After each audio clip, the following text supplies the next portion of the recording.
എങ്ങനെ പഠിക്കേണ്ടത്, അതായത് ഒരു സബ്ജക്റ്റിൽ എന്താണ് പഠിക്കേണ്ടത് ചേച്ചി എന്ന് ചോദിച്ചു കുറേ പേര്.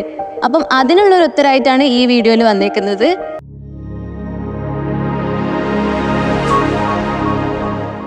ഹായ് എവ്രി വൺ, എൻ്റെ പേര് ഫിദ. ഞാൻ ആലപ്പുഴ മെഡിക്കൽ കോളേജിൽ 3rd ഇയർ MBBS സ്റ്റുഡൻ്റ് ആണ്. അപ്പോൾ കഴിഞ്ഞ വീഡിയോ നമ്മൾ ചെയ്തായിരുന്നു സ്റ്റഡി പ്ലാനിനെ കുറിച്ച്. ഏതൊക്കെ സമയം എന്തൊക്കെ പഠിക്കണം, ഏതൊക്കെ സബ്ജക്ട്സ് പഠിക്കണം എന്നൊക്കെ പറഞ്ഞൊരു വീഡിയോ ചെയ്തായിരുന്നു. അപ്പോൾ കുറേ പേർക്ക് ഡൗട്ട് വന്നു, എങ്ങനെ പഠിക്കേണ്ടത്, അതായത് ഒരു സബ്ജക്റ്റിൽ എന്താണ് പഠിക്കേണ്ടത് ചേച്ചി എന്ന് ചോദിച്ചു കുറേ പേര്. അപ്പം അതിനുള്ളൊരു ഉത്തരമായിട്ടാണ് ഈ വീഡിയോയിൽ വന്നേക്കുന്നത്. അപ്പം 3 സബ്ജക്റ്റും 3 രീതിക്കാണ് പഠിക്കുക. പക്ഷെ ഫിസിക്സും കെമിസ്ട്രിയും ഓൾമോസ്റ്റ് ഒരേപോലെയാണ് പഠിക്കുക. പക്ഷേ ബയോളജി നല്ല ഡിഫറൻസ് ആണ്. കാരണം നമ്മൾ ബയോളജി ടെക്സ്റ്റ് വായിക്കുന്നതാണ് ഏറ്റവും ഇമ്പോർട്ടൻറ്റ്. അപ്പം ബയോളജി ഏത് ഓർഡറിലാണ് പഠിക്കുന്നത് ഞാൻ പറഞ്ഞുതരാം. അപ്പം ബയോളജി ഫസ്റ്റ് തന്നെ നമ്മൾ തുടങ്ങുമ്പം ഒരു ചാപ്റ്റർ നമ്മൾ എടുത്തു വെച്ചെന്ന് വെച്ചോ.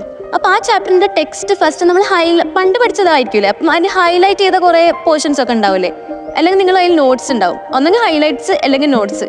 ഇതൊന്ന് ജസ്റ്റ് ഓടിച്ച് പോവുക. അതിൻ്റെ ഗുണം എന്താണെന്ന് വെച്ചാൽ നമുക്ക് ആ ചാപ്റ്ററിനെ പറ്റി ഒരു ബോധം വരും. എന്താണ് ഈ ചാപ്റ്ററിലുള്ളത്, നമ്മൾ എന്തായിരുന്നു മുന്നേ പഠിച്ചത്, ആ ഒരു ജസ്റ്റ് ഒരു ഫ്ലാഷ് നമ്മുടെ മൈൻഡിലേക്ക് വരും ഓരോ സെക്ഷൻസിൻ്റെ.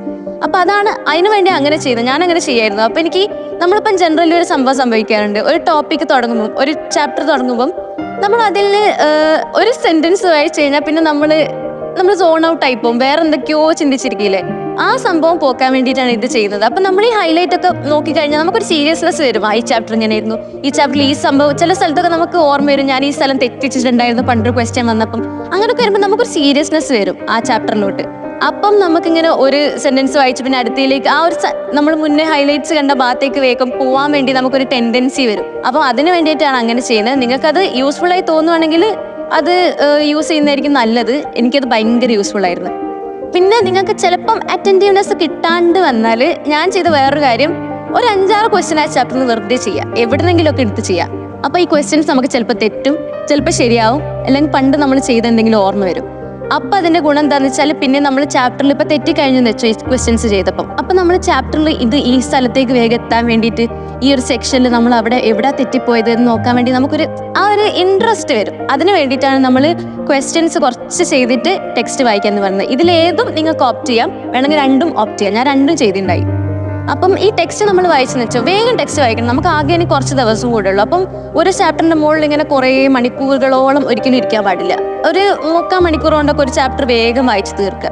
അതിനുശേഷം ഒരു 5 കൊല്ലം മുന്നുള്ള പ്രീവിയസ് ഇയർ ക്വസ്റ്റ്യൻസ് ഒക്കെ ഉണ്ടാവില്ലേ, അതെടുത്ത് ചെയ്യാം.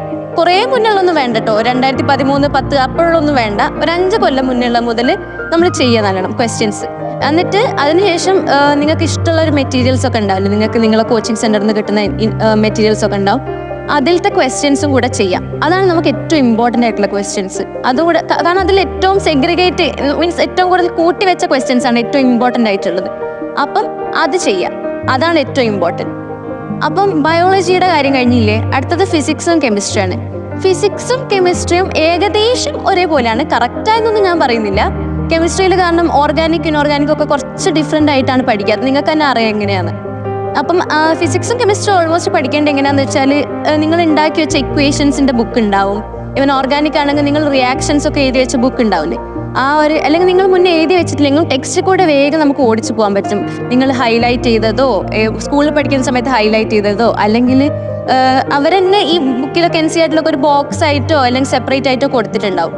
അത് വേഗം ഓടിച്ചു വിടാം, നമുക്ക് എക്സ്ട്രാ വായിക്കാനുള്ള സമയം ഇനിയില്ല. അപ്പം അതൊക്കെ വേഗം ഓടിച്ചു വിട്ടിട്ട് ക്വസ്റ്റ്യൻസിലോട്ട് നീങ്ങാം. കാരണം ഇവിടെ ക്വസ്റ്റ്യൻസ് ആണ് ഏറ്റവും ഇമ്പോർട്ടൻറ്റ്. ഫിസിക്സും കെമിസ്ട്രിയും ക്വസ്റ്റ്യൻസ് ചെയ്യാൻ പറ്റുന്നില്ല, ക്വസ്റ്റ്യൻസ് ഞാൻ ചെയ്യുന്നില്ല, കുറേ പേര് ഞാൻ വായിക്കുന്നുള്ളൂ എന്നൊക്കെ പറയാറുണ്ട്. അതുകൊണ്ട് കാര്യമില്ല, ക്വസ്റ്റ്യൻസ് ചെയ്യാണ്ട് നീറ്റ് എഴുതാൻ പോയാൽ പിന്നെ ഒരു കാര്യമില്ല, വെറുതെ പോയിരിക്കുന്നത് പോലെയാണ്. അപ്പോൾ ക്വസ്റ്റ്യൻസ് നിർബന്ധമായിട്ട് ചെയ്യണം. ഒരു ദിവസം ഇത്ര ക്വസ്റ്റ്യൻസ് ഞാൻ ചെയ്യും എന്നുള്ളൊരു മൈൻഡിൽ ചെയ്യാം. അതും ക്വസ്റ്റ്യൻസ് ചെയ്യുമ്പം ഒറ്റയടിക്ക് കുറേ ക്വസ്റ്റ്യൻസ് എടുത്ത് വെച്ച് അങ്ങനെ ചെയ്യാൻ പാടില്ല. ഞാനിങ്ങനെ ചെയ്യാറുണ്ടായെന്ന് വെച്ചാൽ ഒരു 15 ക്വസ്റ്റ്യൻസ് ഒക്കെ എടുക്കും. ആ 15 ക്വസ്റ്റ്യൻസ് ആദ്യം ഒറ്റയ്ക്ക് സോൾവ് ചെയ്യാൻ നോക്കും. 15 മിനിറ്റ് വെക്കും. ഫോണിലെങ്ങാനും നിങ്ങൾ 15 മിനിറ്റ് ഈ ടൈമർ വെക്കൂലേ, അങ്ങനെ ടൈമർ വെക്കുക. അതിനുശേഷം 15 ക്വസ്റ്റ്യൻസ് ചെയ്യുക. അതിൽ തെറ്റുണ്ടാവും, ചിലപ്പോൾ 15 നിങ്ങൾക്ക് തെറ്റും. അതിലൊന്നും ഡീമോട്ടിവേറ്റ് ആയി പോകരുത്. നമ്മളിത് പഠിക്കാൻ വേണ്ടിയിട്ടല്ലേ ചെയ്യുന്നത്. ചിലപ്പോൾ 15 തെറ്റിയാൽ നമുക്ക് വേറൊരു എക്സാമിന് വരുമ്പം നമുക്കിത് വേറൊരു കുട്ടീനെക്കാട്ടും ബെസ്റ്റായിട്ട് ചെയ്യാൻ പറ്റും. കാരണം തെറ്റ് സാധനങ്ങൾക്ക് നമ്മൾ നല്ല ഓർത്ത് വെക്കും, തെറ്റ് സാധനങ്ങളൊക്കെ. അപ്പം തെറ്റെന്നാണ് ശരിക്കും നല്ലത്. അപ്പം തെറ്റെന്ന് വെച്ചാൽ ഒരിക്കലും ഡീമോട്ടിവേറ്റ് ആവരുത്. 15 ക്വസ്റ്റ്യൻസ് ഇങ്ങനെ ടൈമർ വെച്ച് ചെയ്തിട്ട് അടുത്ത 10 മിനിറ്റോ 15 മിനിറ്റോ ഇത് വർക്ക്ഔട്ട് ചെയ്യുക. നമ്മൾ കഴിഞ്ഞ വീഡിയോയിൽ മോക്ക് ടെസ്റ്റിനെ പറ്റി പറഞ്ഞില്ല, അതുപോലെ തന്നെ ഇവിടെ വർക്ക്ഔട്ട് ചെയ്യുക. വർക്ക്ഔട്ട് ചെയ്തതിനു ശേഷം അടുത്ത 15 ക്വസ്റ്റ്യൻസിന്റെ സെറ്റ് വെക്കുക. അപ്പോൾ ഏത് ക്വസ്റ്റ്യൻസാണ് ചെയ്യേണ്ടിയെന്നൊരു ഡൗട്ട് ഉണ്ടാവും. നേരത്തെ ബയോളജീൻ്റെ പറഞ്ഞതുപോലെ തന്നെ നമ്മൾ പ്രീവിയസ് ഇയർ ക്വസ്റ്റ്യൻസ്, അതായത് 5 വർഷം മുന്നേ ഉള്ള ക്വസ്റ്റ്യൻസ് ഇല്ലേ, അതാണ് ഏറ്റവും ബെസ്റ്റ്. അതെന്തായാലും ചെയ്യണം. വേറെ ഏത് മെറ്റീരിയൽ ചെയ്യുന്നതിന് മുന്നേ പ്രീവിയസ് ഇയർ ക്വസ്റ്റ്യൻസ് എന്തായാലും ചെയ്തു പോകണം.